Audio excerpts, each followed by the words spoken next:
पहले अपने शिव गुरु के चरणों पर प्रणाम करती हूँ। मैया पार्वती के चरणों पर प्रणाम करती हूँ। लीलम दीदी हरिंदर भैया के चरणों पर प्रणाम करती हूँ। सभी गुरु भाई गुरु बहन के चरणों पर प्रणाम करती हूँ। माता पिता के चरणों पर प्रणाम करती हूँ। मेरे प्रणाम को स्वीकार कीजिए। गुरु भाई गुरु बहन एक कथा सुनाने जा रही हूँ। कृपा करके कथा के ध्यान से सुनिएगा। ध्यान से सुनने से ज्ञान मिलता है। आधी अधूरी कथा नहीं सुनना चाहिए क्योंकि इससे अपमान होता है। पूरा कथा सुनने से कथा के रहस्य के बारे में पता चलता है। कथा में क्या बताया गया है, क्या समझाया गया है, कथा क्या सुनने से कथा क्या ज्ञान मिलता है, पूरा कथा सुनने से पता चलता है। इसलिए कथा को पूरा सुनना चाहिए।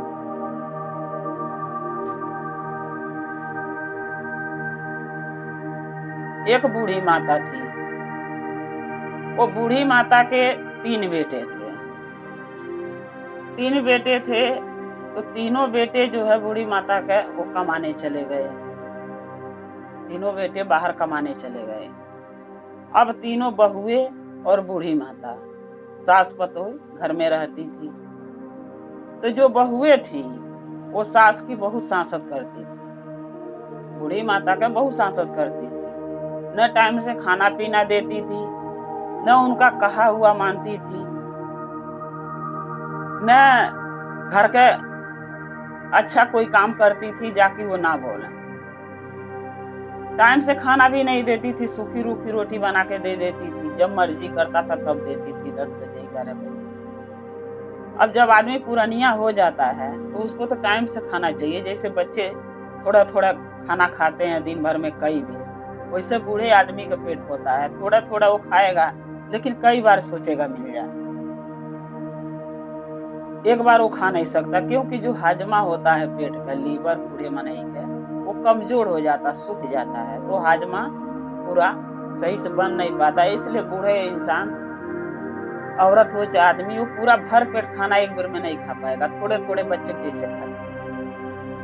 वो बेचारी के दिन भर में एक बार खाना मिलता था और एक बार शाम किसी तरीके खा के जी रही थी। बहुत कमजोर भी हो गई थी। जब शरीर ढलता है तो कमजोरी ही आता है। ऊपर से टाइम से खाना न मिले तो इंसान और कमजोर हो जाता है। वही उनके साथ हुआ था। तो बूढ़ी माता चटाई पर नीचे सोती थी। बहुए ने बिस्तरा उनको नहीं दी थी, न खटिया दी थी। एक चटाई दी थी, उसी पर बोलती थी इसी पर सो जाओ, तुम्हारा यही जगह। और जो बहुए थी उनके पास बेड, गद्दा, गलीचा, रजाई, गद्दा सब था उनके पास। वो आराम से सोती थी गद्दे पर। और बूढ़ी बेचारी बुढ़ापे में चटाई पर धरती पर सोती थी। एक रोज बूढ़ी माता ने बोली अपने बहुओं से कि बहू, मेरे को धरती पर मैं सोती हूँ ना, धरती चुभती है, गड़ती है, क्योंकि चटाई है, कोई बिस्तरा है नहीं और शरीर में जान तो है नहीं, खाली हड्डी हड्डी है। इसलिए सोती हूँ तो दर्द होता है। एक गद्दा बनवा दो मेरे लिए ताकि मैं भी चैन से रात को सो सकूं। बहुए ने बोली कि हाँ, अब बुढ़ापे में सब कुछ नहीं हुआ, जो पहले नहीं हुआ वो बुढ़ापे में इनके साथ होगा। अब इनको गद्दा चाहिए बुढ़ापे में। क्या करेंगी गद्दा? 4 दिन की मेहमान है, आज गद्दा दे दो, कल को मर जाएंगी तो गद्दा भी देना बेकार हो जाएगा। तीनों बहुए आपस में विचार कर ली मगर गद्दा नहीं बनवाएंगे, बोल के छोड़। अब बूढ़ी बेचारी क्या करी, वो भी अपना दिमाग चलाई।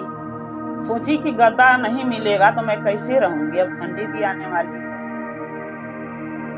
वो बूढ़ी बेचारी क्या करी कि जो खाना सबके घर में बनता है ना, तो रोटी बच जाती है 2 गो 3 गो, हर घर में बचता, हम लोग के घर में भी बचता है, हम लोग गाय को दे देते हैं खाने। वो बूढ़ी बेचारा क्या करी, रोटी सुखा सुखा के भले धर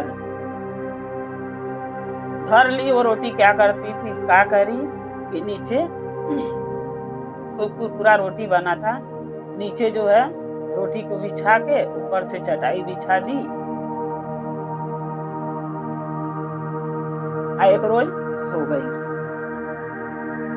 अब वो अपने अपने रूम में सोई है। जब बूढ़ी बेचारी इस करे से उस करे घूमे तो कुरकुर बोले अब बहुए ने सोची कि बूढ़ी की हड्डी बज रहा है। बूढ़ी ये करे सो करे घूम रही है, उनकी हड्डी बज रहा है। लगा था बूढ़ी अब नहीं बचेगी। सब उठ के आई, बोली क्या हुआ अम्मा क्या हुआ। बूढ़ी बेचारी बोली कि मेरी हड्डी देखो बज रहा, इधर से उधर घूम रही। ऐसा करो मेरे बेटों को बुला दो।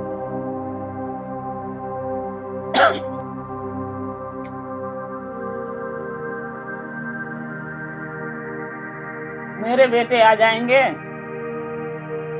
तो अपना भेंट हो जाएगा। बहुआ ने सोची बूढ़ी माता सही कर रही है, बेटे के बुला दो, नहीं कुछ हो जाएगा तो हमारे ऊपर दोष आ जाएगा। तीनों बहुए अपने अपने पति के बुलाई, तीनों के पति आए। बड़ा वाला बेटा गया माँ से मिलने, बोला मम्मी क्या हुआ, तबीयत खराब है। बोली बेटा मुझे एक गद्दा बनवा दो, गद्दा रहेगा तो मैं चैन से सुकून से सोऊंगी। मेरे को नीचे धरती गड़ती है, चटाई पर सोती। बड़ा वाला बेटा बोला ठीक है मम्मी मैं गद्दा बनवा दूंगा। माँ से बोल के बीबी से चला गया बात पूछने। बीबी ने बोली तुम अपने माँ के लिए गद्दा बनवाओगे, कितना सारा पैसा लग जाएगा।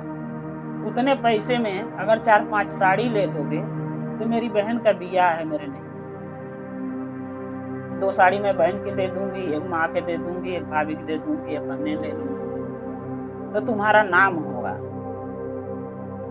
लोग कहेंगे कि फलाने का दामाद आया, कितना कपड़ा लत्ता लेके आया है, उसकी बहू आई है, सब बीबी आई है, सबको दे रही है, तो हमारा और आपका नाम होगा।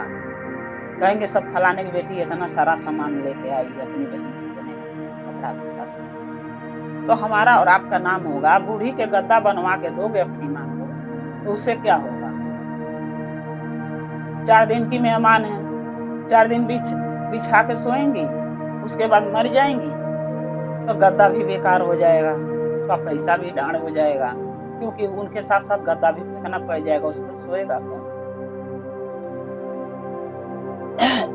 जो बूढ़ी माता का जो बेटा था वो सोचा सही कह रही है मेरी बीबी, वो भी गद्दा बनवा के नहीं दिया। मझला बेटा गया, बोला मम्मी क्या बात है। बोली बेटा एक गद्दा बनवा दो। बोला ठीक है मम्मी कल मैं गद्दा बनवा दूंगा। वो भी गया अपनी बीबी से पूछा, वो भी बोली कि माँ के गद्दा बनवाओगे, क्यों बेकार का पैसा लगा रहे हैं, 4 दिन की तुम्हारी माँ मेहमान है, वो मर जाएंगी, वो गद्दा कौन काम में आएगा, उसको फेंकना ही तो पड़ेगा, पैसा डांड चला जाएगा। उसी पैसे के मेरा पायल टूटा है 6 महीना से, अगर मेरे पौजेब बनवा दोगे तो मैं पहन के जब मैके जाऊंगी तो लोग देखेगा तो कितना नाम तुम्हारा होगा। लोग कहेंगे अरे फलाने की बेटी देखो आई है, उसका पति कितना बढ़िया पौजेब बनवाया है, पहन के घूम रही है, उसका पति कितना लायक है, तो तुम्हारा और मेरा नाम होगा। गद्दा बनवाने से क्या मिलेगा, कुछ नहीं, कोई नहीं जानेगा, कोई नहीं देखेगा। वो भी मझिला बेटा भी बीबी बात मान के गद्दा नहीं बनवाया अपने माँ को।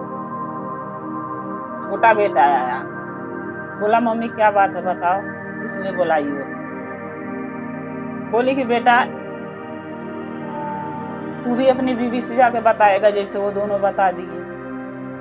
बोला नहीं मम्मी अपने बीबी से मैं कोई बात नहीं बताता हूँ, मैं बताऊंगा, तू बता क्या काम क्या करूँ तेरे। बूढ़ी बोली बेटा एक गद्दा बनवा दो, मैं सोती हूँ तो मेरे पीठ में धरती गड़ती है, चुभती है चटाई पर, बनवा दोगे सुकून से सो। बोला ठीक है माँ कल ही बनवा देता हूँ। माँ से बोली, वो भी गया अपने बीबी से बोला, बीबी उसकी बोली गद्दा बनवाने क्या जरूरत है, 2 दिन का मेहमान बैठी तुअर माई, जब वे मर जाए, आज बनवाओगे कल मर गई तो गद्दा फेंकना पड़ जाएगा उनके साथ साथ, क्या फायदा है, बेकार जाएगा पैसा। ऐसा करो कि बच्चे सरकारी में पढ़ रहे हैं, अच्छा स्कूल नहीं है, प्राइवेट में नाम लिखा दो, बच्चे पढ़ेंगे, अच्छे नंबर से पास होंगे, कमाएंगे तो हमारा तुम्हारा नाम रोशन करेंगे। लोग कहेगा कि फलाने के बेटा कितना अच्छा नंबर से पास हुआ, प्राइवेट में पढ़ा है, कितना अच्छा नौकरी मिली है, तो नाम न होगा हमारा और आपका। अब बूढ़ी के गद्दा बनवा के दोगे, 2 दिन में मर जाएंगी, गद्दा बेकार हो जाएगा, पैसा डांड हो जाएगा। मत बनवाओ। वो भी नहीं बनवाया। जब बूढ़ी ने जान गई मेरे तीनों बेटा अपनी बहुओं के सुनते हैं, बीवियों को सुनते हैं, अब बूढ़ी माता सोच ली कि मुझे ही कुछ करना पड़ेगा। पहले जो बूढ़ी थी वो बहुत होशियार थी। पहले की बूढ़ी जो थी तो बहू सास से डरती थी, और आजकल के सास जो है बहू से डरती है, क्योंकि जमाना उल्टा चल रहा। अब क्या हुआ कि वो बूढ़ी माता ने सोची कुछ करने के। वो क्या करी, जो हाड़िया होती हैं गांव में, हाड़िया फोड़ छोटे छोटे टुकड़े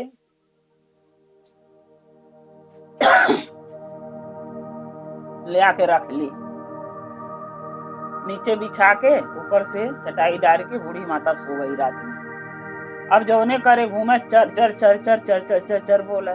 तीनों बहू तीनों बेटे जग गए। बोले तीनों बेटे अपने अपने बीवियों से, अगर हम गद्दा बनवा के दे दिए होते तो मेरी माँ मरती नहीं। देख मेरी माँ का हड्डी बज रहा है, ये करे वो करे घूम रही है, मेरी माँ की हड्डियां टूट रही, आवाज आ रहा है, और मेरी माँ अब नहीं बचेगी, मर जाएगी। तुम तीनों की गलती है। तीनों बूढ़ी के बेटा अपने अपने बीवियों से लग डांटे। वो तीनों बोली चल के देखते हैं ना मर गई कि जिंदा है। अब बूढ़ी क्या करी, सोच गई कि आ रहे हैं सब, तो एकदम सांस को अपने रोक ली, चारों पांव चित होके पड़ गई जैसे इंसान मर जाता है। अब बेटा आया हाथ पकड़ के, जैसे ऐसे कर रहा, लद से हाथ नीचे गिर जा, पैर उठावे पैर गिर जा, मुड़ी घुमावा तो मुड़ी वैसे ही जैसे घुमा वैसे रह जा। अब तीनों बेटा तीनों बहू जान गए कि बूढ़ी मर गई, जबकि बूढ़ी माता मरी नहीं थी, वो जीवित थी। ये लोगों को सबक सिखाने के लिए ऐसा वो कर रखा। सोचे मर गई। अब तीनों बेटा आपस में विचार किए कि माँ जिंदा थी तो उसको गद्दा बनवा के तो दिए नहीं, अब माँ गद्दा के लिए तरसते तरसते मर गई। ऐसा करते हैं कि अब गद्दा बनवा के उसके ऊपर माँ के लाश के रख के फिर शमशान में ले जाएंगे चलाने, ताकि मेरी माँ के आत्मा के शांति मिलेगा। तीनों कोई 2000, कोई 5000, कोई 10,000 निकाला और गद्दा खूब बढ़िया मोटा गद्दा बनवाए तीनों मिल के बेटा। अब उस गद्दे पर अपनी माँ को सुता दिए और ले गए शमशान जलाने। वहां जाके क्या किए कि लकड़ी उपड़ी तीनों 3 पेड़ पर चढ़ के तोड़ लिए और लकड़ी नीचे बिछा के ऊपर से मातारी के गद्दा सूते सुता दिए और फिर चले गए लकड़ी। तीनों भाई बोले कितना तो होगा नहीं, एक बार और तीनों जन एक एक पेड़ पर चढ़ के लकड़ियां तोड़ के और ऊपर से लाके धर के तब माँ को जला देंगे, मर गई है। जब दोबारा तीनों लकड़ी तोड़ने गए, बस बूढ़ी वहां से उठ गई, उठ के गद्दा लेके भाग गई, चली गई वहां से। तीनों बेटा आए तो देख रहे हैं कि न बूढ़ी माता है उसकी माँ है न गद्दा है। तीनों बेटा बहुत परेशान कि मरी हुई माँ कहाँ चली गई, दिख ही नहीं रही है, गई तो कहाँ गई। ये चक्कर में तीनों परेशान।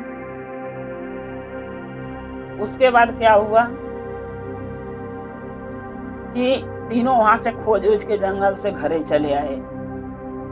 अब बूढ़ी माता वहां से जो निकली तो एक उन्हीं के आने के बाद घरे पहुंची, पहले नहीं आई, बाद में आई। घरे आकर अपने अपने बीवियों से पूछे कि माँ के देखी आई है घर पे। अब वो तीनों कह रही हैं तुम्हारी माँ मर गई थी तो कैसे घरे आ जाएंगे। अब वो तीनों लगे बोलने, लड़का बूढ़ी माता का कि अरे माँ तो वहाँ है ही नहीं, न मम्मी है न गद्दा है, वो तो लेके चली गई गद्दा सोते, मम्मी कहाँ गई।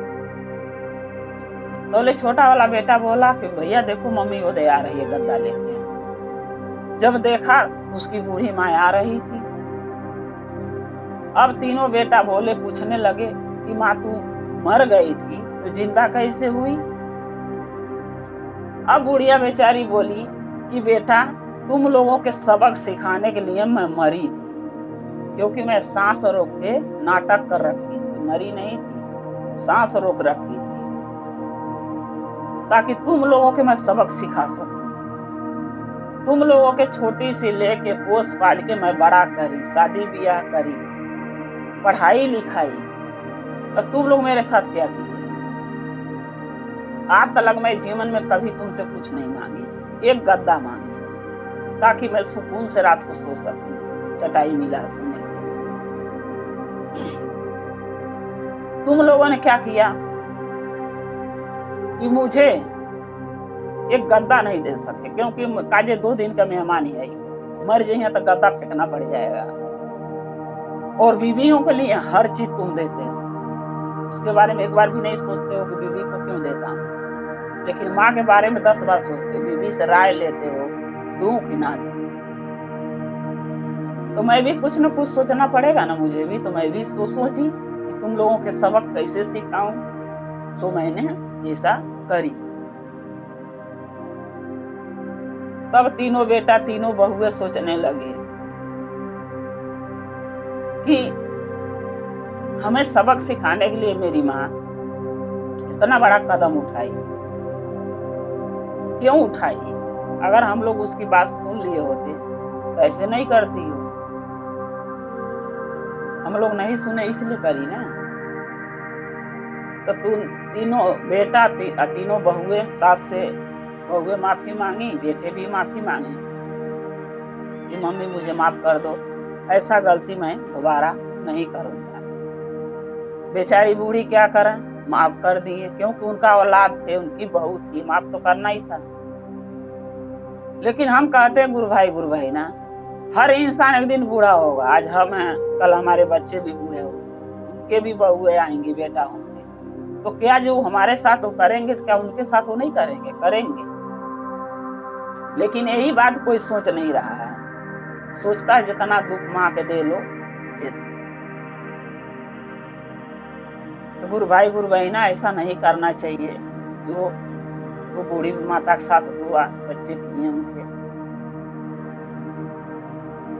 गुरु भाई गुरु बहना, अगर मेरा ये चर्चा अच्छा लगा कमेंट में लिख के जरूर भेजिएगा।